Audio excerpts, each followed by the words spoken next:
오늘은 아말렉 격퇴와 전리품 분배, 아말렉 격퇴와 전리품 분배 이런 제목으로 말씀 상고합니다. 앞에서 이제 다윗이 없는 동안에 시글락 성이 아말렉에 의해서 불타고 또 사람과 가축, 재산 전부 가지고 갔다고 그랬어요. 이제 오늘 그것을 되찾는 과정, 그리고 오히려 이제 더 많은 아말렉 것까지 전리품으로 가지고 와서 그것을 어떻게 지혜롭게 분배했는지, 이 다윗의 이런 훌륭한 점을 다시 부각을 하고 있어요. 그렇기 때문에 이제 하나님이 이 말씀을 다윗을 굉장히 지금 부각시키는 이유가 뭐냐? 그 다음 왕이 될 사람이기 때문에 이렇게 잘 준비된 사람이다 하는 것을 하나님 보여주시는 거예요. 그래서 시련이 컸지만 그만큼 또 전화위복이 아주 크게 이루어졌다 하는 겁니다.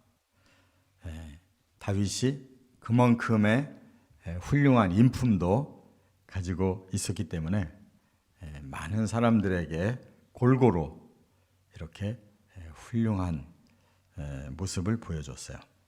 첫째, 16절부터 20절에 보면 모든 것을 되찾고 전리품까지 거뒀다 그랬는데, 아말렉 군대가 이제 그 친 지역이 시글락이라고 그랬죠. 그 시글락은 이제 본래가 유다 땅이었는데 블레셋에게 뺏긴 땅에, 현재는 블레셋 땅이고 아기스 왕이 다윗의 그 사람들에게 임시로 빌려준 거예요. 시글락에 살도록. 시글락만 털린 게 아니에요. 이 아말렉 군대가 주변에 유다 지파까지 침략을 했거든요. 그래서 이제 아말렉을 쳐서 모든 것을 이제 되찾아 왔다는 건데, 그 치는 것도 하나님의 도우심으로 된 거예요. 사람의 그 뜻이나 능력으로는 불가능한 거예요. 그래서 결국 하나님 앞에 기도했고 하나님이 우림과 둠밈을 통해 가르쳐 줬고, 그 다음에 또 하나님 믿고 출발을 했더니 이집트의 소년 하나가 죽어가는 걸 보고 불쌍해서 살려줬더니 그가 바로 아말렉의 한 종으로 살았던 사람이기 때문에 모든 정보를 가지고 있어서 지름길로 가게 된 거죠. 이 모든 것을 우리가 살펴보면 다윗이 뭔가 똑똑해서 일처리를 한 것보다는 믿음이 좋아서 점점 되어가는 것을 볼 수 있다 그 말이에요. 다윗은 무조건 하나님 중심으로 살려고 하는 사람이니까 그렇게 하나님께 기도해서 방향을 잡고, 또 그 군인들이 자기들 가족들이 다 사라진 걸 보고 흥분해가지고 다윗 죽이려고 할 때 하나님만 바라보니까 사람이 두렵지 않아서 오히려 그 담력으로 사람들을 이겨냈다 그 말이에요. 그래서 결국은 이제 정보도 알았고 하나님도 도와주시고 하니까 아말렉을 찾아서 치게 됐는데, 그들이 워낙 많은 전리품을 이제 가지고 갔기 때문에 신이 나가지고 막 밤새 술 먹고 춤추고 이런 상태에서 그 다윗의 군대는 새벽에 갑자기 기습해서 다 죽인 거예요. 그러니까 이처럼 하나님의 그 생각은 항상 하나님을 경외하고 의롭고 선한 사람은 계속 돌보시고 결국 그들에게 승리를 주려고 하시는 것이 하나님 마음이라는 걸 알아야 돼요. 그럼 우리가 어떻게 살아야 돼요? 힘들고 어려워도 끝까지 하나님 중심으로 하나님 편에 서야 된단 말이에요. 그리고 하나님이 의로운 사람 좋아하니까 끝까지 의를 지키려고 하고, 선한 사람 좋아하니까 끝까지 사람들에게 선을 베풀려고 하고, 거룩한 사람 좋아하니까 하나님의 성품으로 계속 단련을 시키면 그 사람 안 쓰고 누구를 쓰시겠냐고. 지금 인물들이 없는 것은 하나님께로부터 떠난 사람들이 많아서 인물이 없는 거예요. 하나님만 찾는 사람들이 많으면 그 가운데 훌륭한 인물들을 지금도 얼마든지 하나님 내시고 그들을 통해 쓰신다 그 말이에요. 할렐루야. 우리 할 탓이지 하나님 탓하거나 시대를 탓하면 안 돼요. 지금도 하나님은 그런 사람 찾고 계시단 말이에요. 자, 그래서 이렇게 대승리를 거두고, 그리고 그 아말렉이 가지고 있는 전리품, 그걸 전부 전리품으로 이제 가지고 오게 됐어요. 이것을 전화위복이라고 그래요. 우리가 이런 어려운 그런 화를 당했어도 그것이 복으로 바뀌어졌다. 그러면 인생은 승리하는 거 아니에요? 그래서 우리가 신앙생활 해도 이제 때로 가정도 어려움이 생길 때가 있어요. 사업도 안 될 때가 있어요. 사람 간에도 이상하게 꼬이는 때가 있고, 똑똑하게 했는데도 나중에 보면 사기당할 때도 있고, 인생은 자기 뜻대로 되는 게 아니에요. 그런데 자기가 주관을 하면, 자기가 자기 힘으로 하려고 하면 결국 더 흔들리기만 하는 거예요. 그럴 때 정신 바짝 차리고 하나님 앞에 서야 되는 거예요. 그러면 전화가 위복된다 하는 말씀 꼭 깨달으시기를 바랍니다. 두 번째, 21절부터 25절에 보면 낙오되었던 군인들에게도 똑같이 나누어줬다. 요게 다윗의 멋진 인품이에요. 자, 처음에 600명이었잖아요. 600명. 600명이 이제 아말렉을 뒤쫓아서 가다가 부솔 시내라는 곳까지 갔는데 200명이 낙오가 돼요. 그냥 막 급하게 이제 추격을 하다 보니까 약한 사람들이 못 가게 된 거예요. 그래서 그 부솔 시내에서 물 먹고 그 사람들은 거기 주저앉았다고요.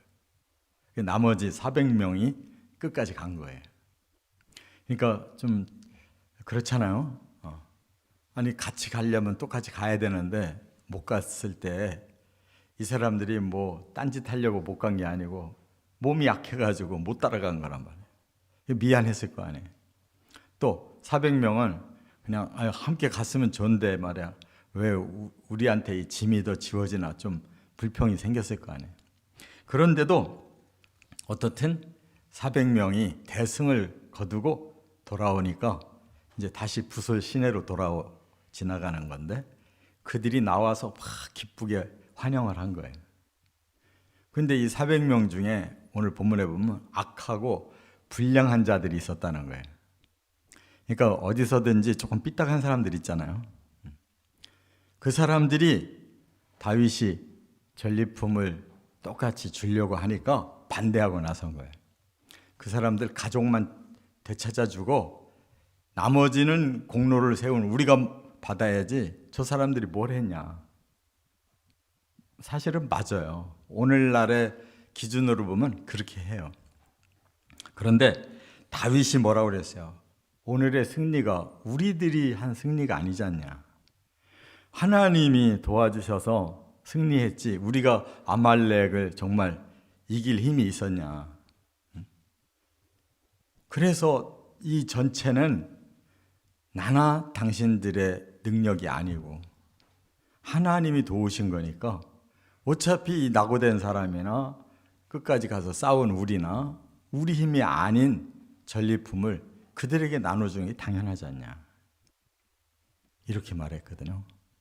그러니까 인간적인 생각으로 보면 끝까지 가서 싸운 사람의 공로를 인정해야 되는데 만약 그렇게 하게 되면 어떻게 되겠어요? 돌아와서 400대 200으로 분열될 거예요. 틀림없이. 그러니까 다윗이 그걸 알으니까 하나님께로 영광을 돌리고 전리품은 다 똑같이 나눠준 거예요. 얼마나 지혜로워요. 하나님께는 영광을 돌리고 사람들은 우리가 서로 다 같이 분배해서 우리 공동체가 힘을 얻어야지 여기서 분열되면 안 된다는 거예요. 그러니까 이러한 생각을 가진 사람이 지도자가 되면 점점 하나로 만드는데, 똑똑하기만 하고 자꾸 따지는 걸 좋아하는 사람은 분열을 시켜요. 공동체를 자꾸 분열시킨다고. 이런 지도자들이 있으면 싸우게 되는 거예요. 꼭.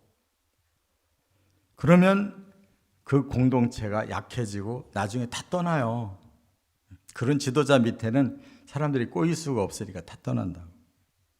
그래서 약한 자도 없는 자도 무지한 자도 어떤 부족한 조건이 있어도 그 공동체 안에 들어왔으면 다 똑같은 그러한 책임과 권리 그리고 복도 나눠야 된다 하는 것을 말씀하고 있는 거예요. 그래서 다윗은 이처럼 자기를 비우고 모든 사람을 다 어우르는 이런 큰 마음을 품었기 때문에 그다음 왕이 된 거고 그 백성들이 추대한 거지. 그게 될 턱이 있냐고요. 세 번째, 26절부터 31절에 보면 다른 피해자들에게도 전리품을 선사했다 하는 거예요. 다른 피해자가 누구냐? 시글락만 아말렉이 쳐들어온 게 아니에요. 그 주변에 유다 지파가 살고 있잖아요. 그 유다 지파도 여러 군데 침략을 당했어요. 그런데 그 유다 지파 사람들은 침략 당하고 꼼짝 못하고 있었는데 다윗만 자기 군대 끌고 가서 승리하고 전리품 가져왔어요. 그러면 시글락 공동체만 전리품 나누면 끝나도 아무 누가 뭘 할 사람이 없는데 이 유다 지파 사람들이 그렇게 침략을 당한 것을 알고 있는 다윗은 마음을 더 넓힌 거야. 사실은 그 유다 지파가 자기 동족이면서 도와준 게 하나도 없어요. 맨날 그냥 사울에게 가서 고자질만 하고 도망 다니라고 바빴지 유다 지파가 누가 도와줬냐고. 하나도 안 도와줬어요. 그런데 그렇게 아말렉에게 침략당했다는 걸 알고 이제 자기들이 승리해서 전리품을 많이 가져오니까 마음을 확 트고 통 크게 유다 지파 장로들을 청해서 그들에게 다 나눠준 거예요. 여기 보니까 13곳이나 나눠져 13성이나 그 13성의 지도자들 장로들을 불러서 다 전리품을 골고루 또 나눠줬다고 그랬어요. 그것이 다윗에게는 굉장히 통 큰 일이에요. 평소에 자기를 도와주지도 않은 같은 집안데 섭섭한 마음이 많았을 거 아니에요.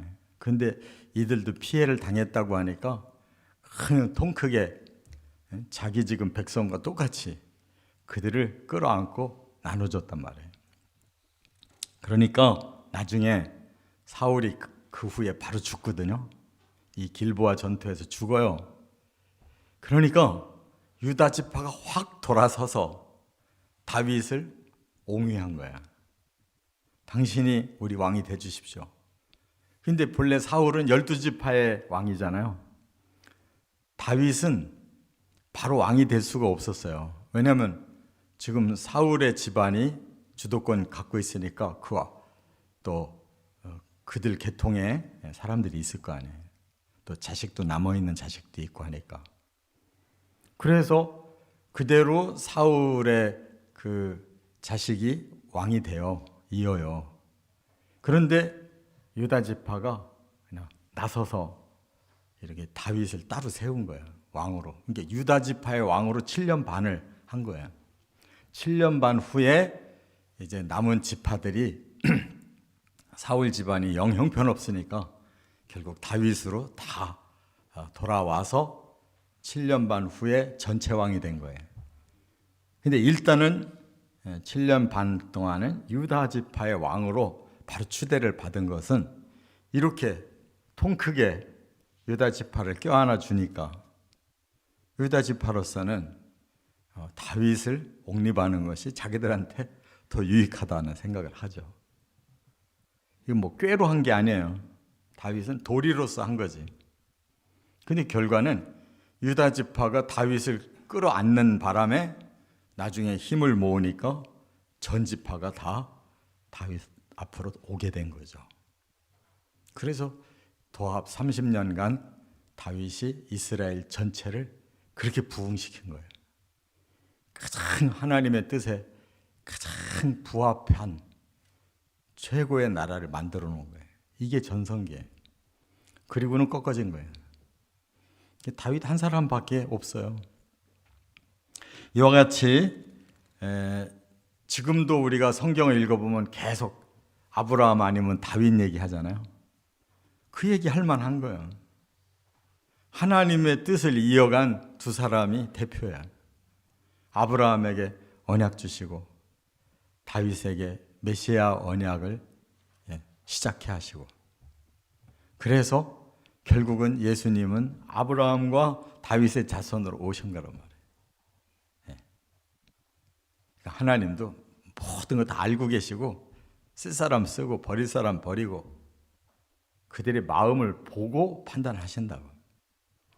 저나 여러분도 우리는 이제 다 이렇게 많이 사는 인생들이지만 우리 후손들한테 가르쳐줘야 될 게 뭐냐. 야, 너 똑똑해가지고 출세해서 돈 잘 벌고 그냥 멋있게 살아라. 이거 가르쳐주면 안 돼.